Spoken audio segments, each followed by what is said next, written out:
third week in September found me returning to the Sawtooth wilderness.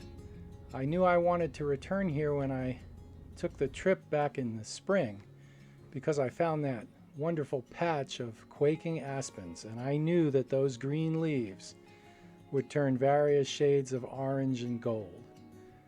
The good news is the smoke and forest fires that are the natural cycle of life in the western United States are pretty much winding down for the year. And we had, for this last week in September, or close to it, the perfect transition weather from summertime to fall. This area of central Idaho is the only certified international dark sky reserve in the lower 48 states. And the first night I took advantage of that with a time lapse. So the next morning, I headed out at dawn to get some shots. And the first stop was Stanley Lake.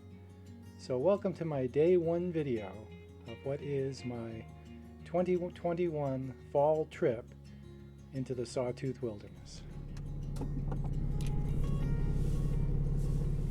About 5:30 in the morning on the first day, we headed down to Stanley Lake. The Stanley RV and Base Camp, which is this campground where we're staying, is only, about maybe a mile and a half to a really prime location located inside the Stanley Lake campground to get a great shot of Mount McGowan.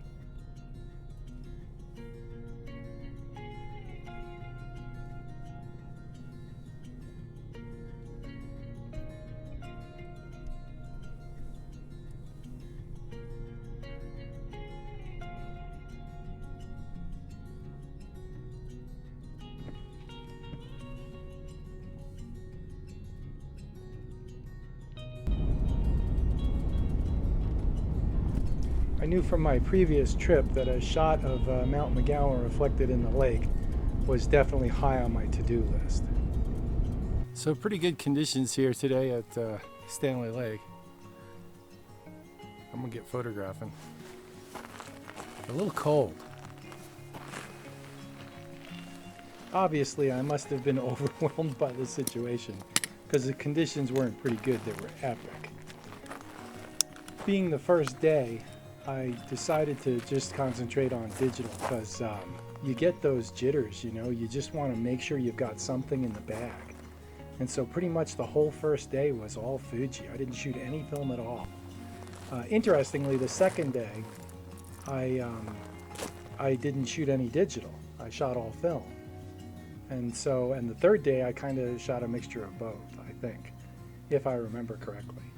So, kind of interesting how that all worked out.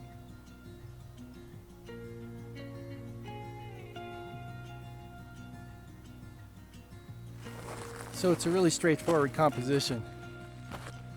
Pretty much just center the mountain, reflection in the water, fog coming through. I mean, it looks like a painting. How can you not take the photograph?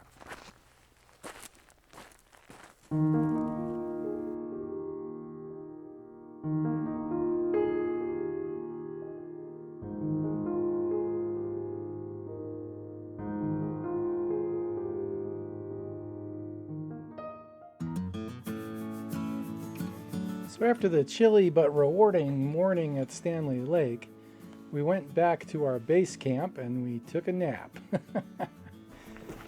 And then by about 2 o'clock after lunch, we were ready to head up to the quaking aspens, which definitely were getting to the peak of their color performance for this year.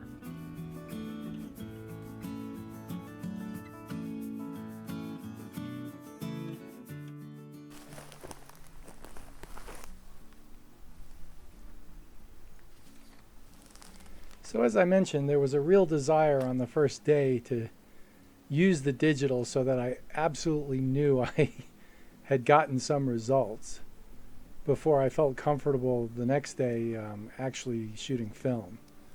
It's a strange safety net kind of a thing, just psychological mostly.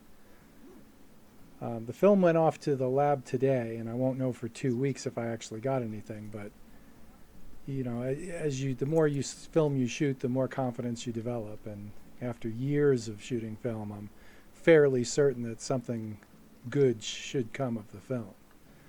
But as I said, the beauty is nowadays we have the digital so that we can use it as a safety net and make us feel better, if not anything else.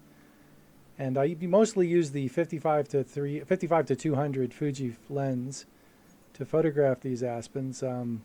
After I had photographed this scene, I moved further up the hill and actually got much closer to the aspens. And I think I backed off to my 18 to 55 lens. But I'll roll in a few of the images I captured on the first day right now.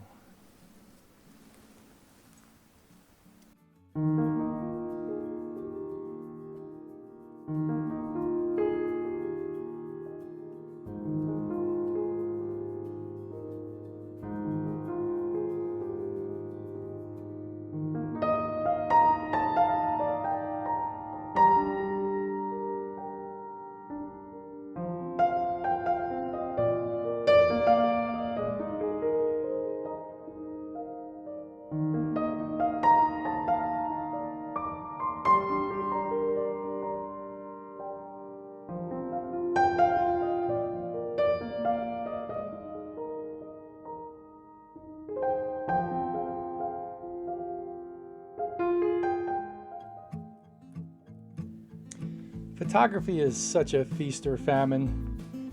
You go for months and months and months trying to photograph stuff and there's nothing to photograph. And then in one day, there's just so many opportunities.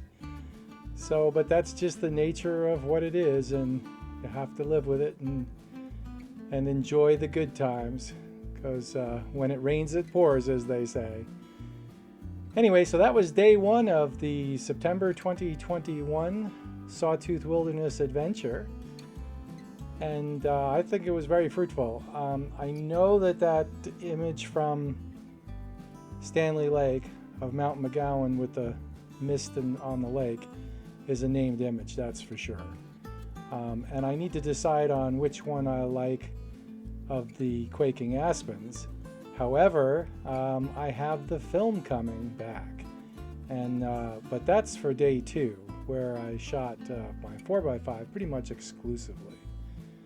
And so I reserve the right to use a film image, a 4x5 film image. I shot 3 sheets of E100, Kodak E100, and 4 sheets of Fuji Pro Via.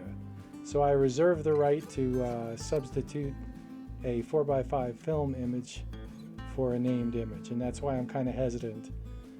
I really like the 3 images I got though, and any of those or all of those could be named images. So anyway, thanks for watching, and please like, subscribe, and all of that, and we'll see you on day 2. Thanks. Bye.